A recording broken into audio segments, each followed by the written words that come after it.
হাতে মার্কার নিয়ে মিরপুর শেরেবাংলা ক্রিকেট স্টেডিয়ামের মূল মাঠে হাজির হাসান মাহমুদ। সেগুলোকে বসিয়েছেন জায়গা মতো।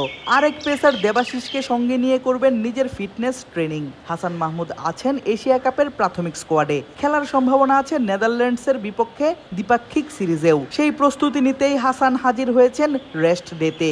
বোঝাই যাচ্ছে সাদা বলের টুর্নামেন্টের জন্য কোনো কমতি রাখছেন না হাসান।